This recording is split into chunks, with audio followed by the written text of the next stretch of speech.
तुमचं लग्न झाल्यानंतर तुम्ही तेच केलं, तेच तुमचं मुलं करणार. एथ वडील जे जे करीती तया नाम धर्म ठेवीती. मग ही मागून चालीत आलेली परंपराच आहे. तसं देवची झाला भक्तू. काय म्हणतायत, मुलांनी आईची भक्ती करण्यापेक्षा आईच मुलाची भक्ती करते. मुलं आई करता किती प्रार्थना करतात हे मला माहिती नाही, ते आपल्या मुलाकरता प्रार्थना करतात. एकाने मला विचारलं, आम्ही आमच्या मुलांच्यावर एवढं प्रेम केलं, त्यांचं प्रेम आमच्यावर का नाही?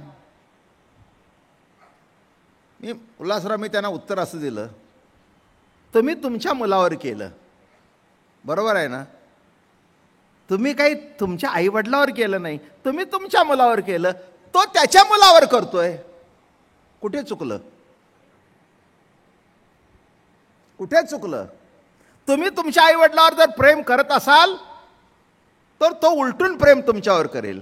तुम्ही त्याच्यावर केलं पुढच्यावर, म्हणून पुढची पिढी तशीच करते. तसं इथे कसं आहे, माऊली सांगतायत देवोची झाला भक्त. गंमत बघा, आता हा जोड सांगतो. किती वेळा दिवसातून देवाचं स्मरण असतं? केव्हा तरी. स्नान झाल्यावर, देवापुढे बसल्यानंतर अमकं तमकं एवढंच, बरोबर आहे. काही वेळ, काही पूजेच्या वेळेला, गणपतीच्या मंदिरावरून जाताना चप्पल काढायची असं करायचं, विठ्ठलाच्या मंदिरावर जाताना असं करायचं. स्मरण. माझं बोलणं कळलं? स्मरण. आता मला सांगा, तुम्हाला दिवसातून कधीतरी स्मरण होतं, देव तुम्हाला विसरलाय का?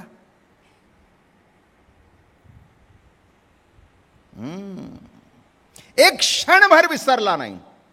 एक क्षण असा नाही की देवाला तुमचं स्मरण नाही. तुम्ही म्हणाल कशावरून? तुमचं जिवंतपणा आहे त्याचं प्रगट दर्शन आहे.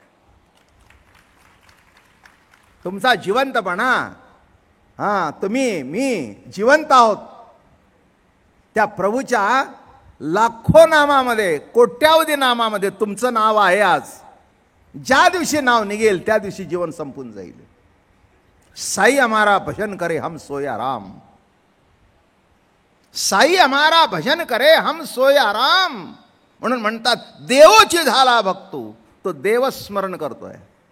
माझ्या काळातलं दर्शन सांगतो. त्या देवरावर ज्ञानोबाराय होते, त्या देवरावर तुकोबाराय होते, त्या देवरावर नाथ महाराज होते, त्या देवरावर जनाबाई होती, आणि तिथे नारदांची मूर्ती सुद्धा होती.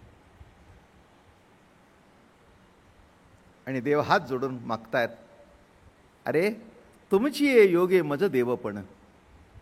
रोगियाने वैद्य आणिला उजडा, नाहीतरी द्वाडा पुसते कोण. रोगी आहे म्हणून वैद्याचं महत्व आहे. रोगी जर संपला तर द्वाडा पुसते कोण. तसं तुम्ही मला आहे म्हणता म्हणून जग मला आहे म्हणतं. तुम्ही जर नाही म्हणाला तर जग सुद्धा नाही म्हणेल. तुम्ही माझे देव आहात. आणि देवाच्या डोळ्यातून धार लागली. नारद मागे उभं राहून बघतायत. नारदाच्या अंगावर रोमांच आले. नारदांच्या अंगावर रोमांच आले. अरे काय काय काय चाललंय, काय चाललंय. चावल लागली. कोण आहे? कोण नाही म्हणाले. भक्तांनी पूजा केल्यानंतर दैवत प्रसन्न झालंय. तुझं दैवत तुला प्रसन्न झालंय. उठलेन कडकडून मिठी मारली, पायाला चुंबन घेतलं, अश्रूने स्नान घातलं. कृष्ण कन्हैया, अरे काय रे तुझी भूमिका आहे? काही नाही म्हणाले. देवोची झाला भक्तू. देवोची झाला भक्तू. लक्षात ठेवा, आई आहे म्हणून मूल आहे, मूल आई म्हणून आई आहे. मूल नसेल तर आई शब्द लागू होत नाही.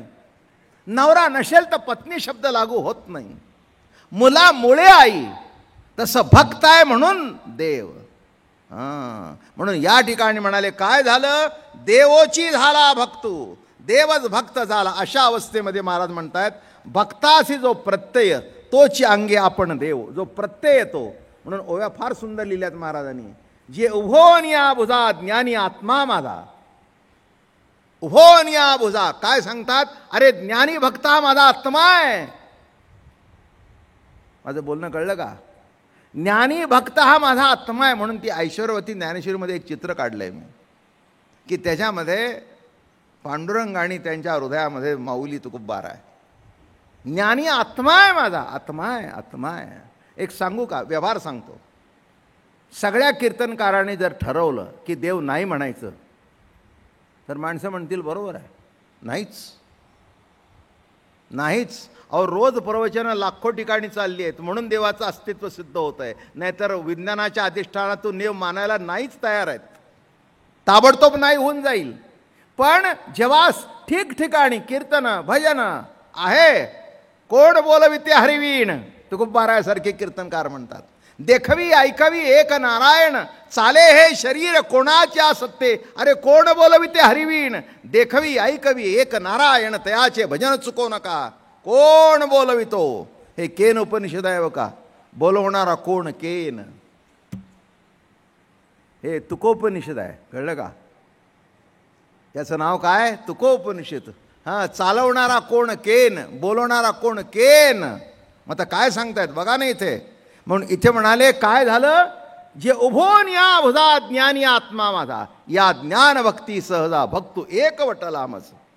त्या ज्ञान भक्ती हे समस्त श्री वासुदेवो, ऐसिया प्रतिती रसाचा ओतला व्हावो. मग भक्ता माझी देवो तोच मी, आणि भक्त दोनच नाहीत, समस्त श्री वासुदेवो. आपलं जेवढं मुलांच्यावर प्रेम असतं तेवढं मुलांचं आपल्यावर नसतं. मुलांना आपली गरज असते पण प्रेम नसतं. बघा जरा तपासून नीट बघा. बापाचं मन सांभाळल्यानंतर सगळं डबोल आपल्याकडे येईल. आईला सांभाळल्यानंतर खायला चांगलं मिळतं, बापाला चोरून 100ची नोट मिळते. माझं बोलणं कळलं का? म्हणजे कसं दृष्टिकोन आहे तो बघा. निरापेक्ष प्रेम असं कुठेही नाही, कुठेही नाही. म्हणून लक्षात ठेवा, मूल काय आमकं काय. म्हणून एक तुम्ही बघितलंय का, आयांचं मुलांचं जास्ती जमतं, कारण ते त्यांना सवलत देतात. बाप सवलत देत नाही म्हणून मुलांना बाप आवडत नाही. इथे कसं झालं, आता देवच भक्त झाला, कळलं का? काय झालं आता, कोण भक्त झाला? हां, म्हणून मगाचा दृष्टांत, मुलांना आईला जेवढं मुलाला बघण्याची ओढ असते तेवढी मुलाला मुलाला आई बघण्याची ओढ नसते, अर्थात विशिष्ट कालावधीनंतर. हे वास्तव आहे, आपण सगळ्यांनी ॲक्सेप्ट करायला पाहिजे. याच्यामध्ये आमचं तसं नाही, तुमचं असं नाही, माझं तसं नाही असं म्हणायची काही गरज नाही. बायफर्गेशन करायची काही आवश्यकता नाही. मला वाटतं इंटरनॅशनली ॲक्सेप्टेड फॅक्ट आहे. बरं का, लग्न आल्यापर्यंत आई आई तोपर्यंत म्हणतो आई आई आई, आणि लग्न झाल्यानंतर तो म्हणतो ती कुठे गेली.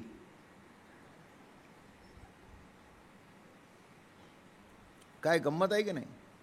आयुष्यभर चहा जिच्या हातून घेतला, पण का काय तू आणलास, तिला सांगायचं होतं ना, तू कशाला त्रास घेतलास. तू कशाला त्रास घेतला नाही, तुझ्या येण्याचा त्रास झाला. मला तिला बघायची होती, तू कशाला आलीस. म्हणजे मुळापर्यंत पोचा म्हणजे काय इथे अर्थ असा आहे. हे बघा, तुम्ही मुलांच्याकडे बघू नका, तुमच्या वयात तुम्ही तेच केले, सगळे हेच करत आले. तसं काय तुमचा मुलगा का माझा मुलगा काही नाही, त्या लेवलला आपण होतो, आपण तेच करत होतो. कसा आहे परमात्मा, सद चिद आणि आनंद. एक लक्षात ठेवा, हे 3 शब्द मिळून एक शब्द आहे. सद तेच चिद, चिद तेच आनंद, स्वरूपी नाही त्रिविध भेद, एक वद सच्चिदानंद. जे सद आहे ते चिद आहे, जे चिद आहे तेच आनंद आहे, आणि तोच परमात्मा आहे. सद शब्दाचा अर्थ, जे असत नव्हे ते सत असं नव्हे. कसं सांगितलं जातं वेदांत, जे असत नव्हे ते सद. बरं का, जे जड नव्हे ते चिद, आणि जे दुःख नव्हे ते आनंद, असं सांगायची गरज नाही. आता हे अशोकराव माझ्यासमोर बसलेले आहेत, सरळ बोट दाखवून हे अशोकराव आहेत. नाही नाही, ते पहिल्या वाकड्यावर जे कोपऱ्यात बसलेत ना, त्यांच्या शेजारी जे बसलेत ना, ते अशोकराव. हे कशाला असं जायचं, काही गरज आहे का? माझ्यासमोर साधारण गुलाबी रंगाचा सदरा घालून बसले ते अशोकराव. नाही नाही म्हणले, ते पहिल्या वाकडावर ते जांभळ्या सदरा सद आहे, ते पहिल्या त्यांच्या शेजारी. अरे काय सांगतोस हे, काही नाही ते सांगण्यापेक्षा काही आहे ते सांग ना. हे तुकाराम महाराज शेवटच्या भूमिकेने म्हणतात, मी वासुदेव तत्वता कोळ येईल विचारिता, आहे ठाऊक सौभाग्य संता. काय म्हणतात, मी कोण आहे, मी वासुदेव आहे. बघा काय झाले तुकाराम महाराज.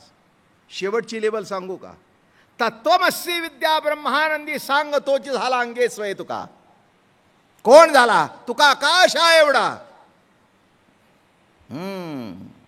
तुका केवढा झाला, आकाश आहे एवढा, आकाश आहे एवढा. मी तुम्हाला सांगू का, सगळी बाकीची 4 भूतं त्या आकाशामध्ये सामावतात. आकाशी अवकाश आत्मा असे, काय हरिपाठातला शब्द आहे नाथांच्या, आकाशी अवकाश आत्मा असे. आकाशाच्या पलीकडे आकाश सुद्धा कशाच, आकाश म्हणजे पोकळी.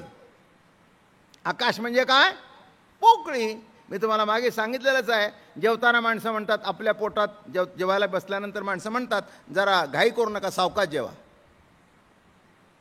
सावकाश जेवा म्हणजे काय, एक मनुष्य 4 पंक्ती उठल्या तरी जेवत बसला होता.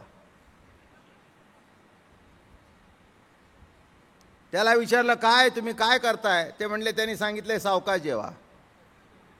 ते म्हणले, तसं नाही, अवकाश जेवा, पोटामध्ये जरा जागा ठेवून जेवा, नाहीतर लवकर वर जाल. अवकाश जेवा, अवकाश म्हणजे पोकळी भूक ठेवून जेवा, एकदम गाबा गाबा गाबा गाबा खाऊ नका. माझं बोलणं कळलं का हो.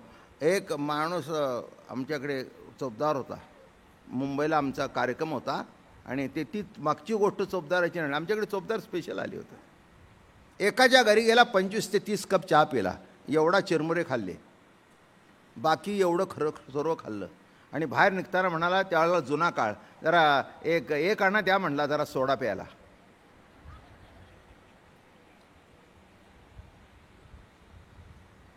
दुसरा एक किस्सा असा आहे, जेवण झाल्यानंतर उल्हासराव त्याला पान द्यायला गेले. ते म्हणले, हे तेवढी जर जागा असता तर लाडू खाल्लं नसतं काय, पान कोण खाते म्हणले. पान कोण खाताय म्हटले, लाडू खाल्ला असता ना, तुम्हाला कळायला पाहिजे, लाडूला शिल्लक नाही म्हणून का पान नाही, लाडूच खाल्ला असता. अवकाश, तसं आकाशी अवकाश कोण आहे, सर्वाच्या पलीकडे कोण आहे, पृथ्वी आप तेज वायू आकाश कोण आहे, हे सर्व ज्याच्याच सामावलेलं आहे. म्हणून शेवटी एक आपलं फार चांगलं कथा सांगितली जाते, आकाशवाणी. बरोबर आहे ना, कंसाला आकाशवाणी झाली, अरे ज्याला घेऊन रथावर मिरवतोयस त्याचा पुत्र तुझा वध करणार आहे. आकाशवाणी, बरोबर आहे ना, आकाशवाणी म्हणजे एक रथ धरलंय आपण.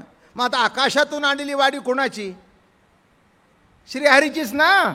म्हणजे सर्व पंचमहाभूत ज्याच्यामध्ये एकत्र होतात. म्हणून या ठिकाणी म्हणारे, झाला देवोची भक्तू, झाला देवोची. म्हणून या ठिकाणी एरवी ज्ञानिया जो म्हणजे तो चैतन्यची केवळ माझे, तया आम्हा परस्परे बाहेरी नामाचित अंतरे, वाचून अतंवट वस्तू विचारी मी तेच तो. फक्त नामाचा अंतर आहे, एकाला देव म्हणावं आणि एकाला भक्त म्हणावं. फक्त नामामध्ये फरक आहे, बाकी तसं त्याच्यामध्ये माझ्यामध्ये काही फरक नाही. नामामध्ये का फरक आहे, तर तो फरक केल्याने विलास वाढतो, कौतुक वाढतं, कारण हा चित विलास आहे. म्हणून या ठिकाणी म्हणाले, तया प्रत्ययाचा स्वाद प्रत्ययशील आहे विशद, नाना दुनावे आनंद आपे आप, ना तरी आनंदाचा ठाव तो आपुलाच की अनुभव. आता यावनी काय देवाण आहे. आता तुम्हाला जो आनंद वाटतो एखाद्या गोष्टीचा, एक लक्षात ठेवा, तो आनंद हाच परमात्म्याचं स्वरूप आहे, सच्चिदानंद.